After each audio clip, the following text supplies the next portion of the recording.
Bu maşınlar gəlir hamısını bu vəziyyətə salır.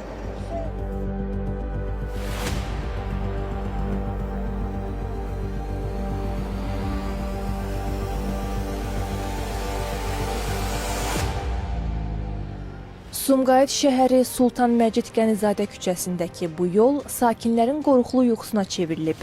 Uzun illər əvvəl bura asfalt örtüyü çəkilsə də, indi həmin asfaltdan əsər əlamət belə qalmayıb. Şikayətçilərin sözlərinə görə, bir zamanlar bu yol təmir olunub, hamarlaşdırılmışdı. Ancaq iri tonnajlı maşınların buradan tez-tez gəlib keçməsi zamanla yolu yararsız hala salıb. Yol çöküb, asfalt dağılıb. Hazırda yolda iri çalalar mövcuddur. Sakinlər bildirir ki, yağış yağan kimi çuxurlar dönüb olur gölməçə. Dərinliyi isə bir minik maşından keçməsini qeyri-mümkün eləyəcək qədərdir. Deyirlər ki, güclü yağan yağışlardan sonra küçədə yığılıb qalan çirkab o qədər çox olur ki, evlərə, həyətlərə də ayaq açır. Zirzəmilər də su ilə dolur. Müsahiblərim deyir ki, bu küçə işlək küçədir. Əhalisi də bir xeylidir. Nəzərə alsaq ki, bura əhalinin sıx yaşadığı yerdir, hər gün sakinlər bu yolla gedib gəlməli olur. Kadrlarda görünənlərdən də aydın olduğu kimi maşınlar yolu güclə keçə bilir. Camaat isə buradan keçəndə divara, daşa tutaraq addımlayır. Onunla yaxın ki, bu yol burada ağır maşınlar işləyir, burada sexlər işləyir, zavodlar işləyir, ağır maşınlar, tonlarlı maşınlar keçir ki, bu yol pis vəziyyətə salıb. Bu yolun böyük bir dərdi kanalizasiya xətti olmamasıdır. Qurun sular yaranır belənsik, ona görə bu vəziyyət, bu böyük vəziyyətə alınır. Bunun axan yeri yoxdur, bu qalır, çala əmələ gəlir, çala aldıqca belə qeyri-mümkün yol keçmək. Çox, elə bir sanki biz elə bir sanki uçuruq buranı. Özünüz şahid olacaqsınız, görün, fikir verin. Evlərdən maşınlar keçən evlər dəbərir, sirkələn evlər. Bəzi evlər, bəzi çatlayıb çat da verib hamısını. Bərbat hala salan maşınlardır belə. Biz özümü düzəltmişdik, şey bile alıp tökmüşdük bura.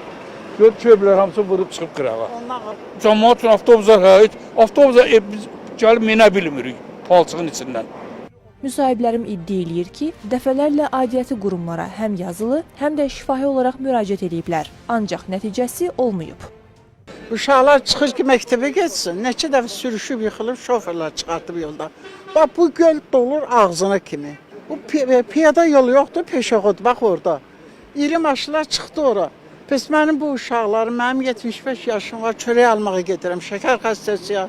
Bu yolda mən gedə bilmirəm qızım. Dolur ağzına kimi. Mövcud vəziyyətdən avtobus sürücülər də narazıdır. Onların sözlərinə görə bu başıbəlalı yol avtobusları nasaz etməklə qoymur, sərnişinlərin də narahat gedib gəlməsinə səbəb olur. Yayda tozdan, qışda da belə palçıqdan işləyə bilmirik burada. Sərnişindən minə bilmirlər. Oradan çıxıb gedib qabaqda minirlər. Çətindir, çox çətindir. Həm təhlükəli. Aşağı aşmayacaq, maşınlar sınır da. Hər gün resor sınır, hər gün. Hər gün resor dəyişirik. Təkər dəyişirik, servisdə. Ərazidə çəkilişimizi yekunlaşdırıb, problemə çarə axtarmağa başladıq.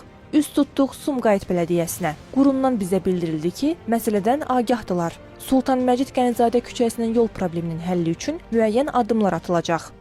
Sultan Məcid Qənizadə küçəsində yolun vəziyyəti və kanalizasiya ilə bağlı səsləndirilən müraciətlər diqqətdə saxlanılır. Sumqayıt Bələdiyyəsi olaraq bildirilir ki, yolların və küçələrin abadlaşdırılması prioritet istiqamətlərdəndir. Son bir il ərzində bir sıra küçələrdə abadlıq işləri aparılıb və bu proses mərhələli şəkildə davam etdiriləcək. Sözgedən küçədə tədbirlər planına daxil edilib. Qeyd edək ki, ərazidə kanalizasiya sisteminin olmaması da problemin digər tərəfidir. Bu problemlə bağlı iri şəhərlərin Birləşmiş Su Təchizatı xidmətindən xəbər aldıq. Verilən cavaba görə su və kanalizasiya təchizatının qurulması məqsədi ilə müvafiq layihə sənədləri hazırlanıb. Yaşayış məntəqələrində, həmçinin sözügedən ünvanda da tullantı su şəbəkəsinin inşası tədbirlər planına uyğun olaraq mərhələli şəkildə aparılır. Buna görə də Sultan Məcid Qənizadə küçəsi sakinləri bir müddətdə bu çala-çuxurlu yoldan istifadə etməli olacaq. Nə vaxt vəd verilən layihələr icra olunar, onda da cəmaatın abad yol arzusu gerçəkləşə bilər. Nigar Namik, Hüseyn Bağırov, Real.